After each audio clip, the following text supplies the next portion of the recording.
তো আসসালামু আলাইকুম। স্মার্ট কেয়ার এগ্রোর নতুন একটি ভিডিওতে আপনাদের সকলকে স্বাগতম। আপনারা দেখতে পাচ্ছেন আমরা একটি শাহী পেঁপে গাছের নিচে দাঁড়িয়ে আছি। এই মুহূর্তে আমরা এই শাহী পেঁপেটা হারভেস্ট করব। আপনাদের দেখাবো এই শাহী পেঁপেটা কতটুকু ওজন হয়। হ্যাঁ, মোটামুটি টপ লেডির তুলনায় শাহী আমি বরাবরই বলে আসছি লাভজনক। এটা অনেক চাষি মানতে চায় না। এটা আসলে শাহী যে লাভজনক তার প্রমাণ হচ্ছে আপনারা নিজের চোখে দেখেন। এই একটা পেঁপে, এই গাছে এই ধরনের পেঁপে অনেক ছিল, আমরা হারভেস্ট করছি। এই একটা পেঁপে দেখেন আপনার মিনিমাম 3.5 থেকে 4 কেজি ওজন হবে এই পেঁপেটা। টপ লেডি যদি 1.5-2 কেজি হয়, তাহলে এটা যদি 4 কেজি 4.5 কেজি হয়, তাহলে একটা গাছে টপ লেডি যদি 50 ধরে, এটা যদি 50 ধরে, অবশ্যই এটা দ্বিগুণ হবে।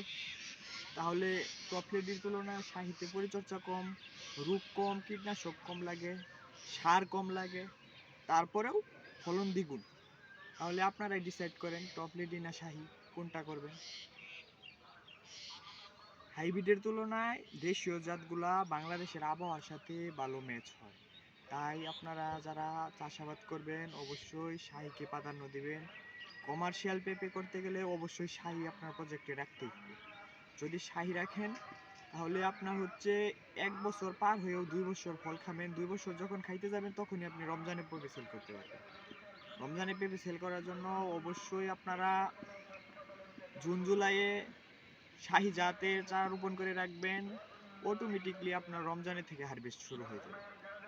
ইনশাআল্লাহ সকলে ভালো থাকবেন, সুস্থ থাকবেন। নতুন ভিডিওর জন্য চ্যানেলটি সাবস্ক্রাইব করে দিবেন। ধন্যবাদ সকলকে।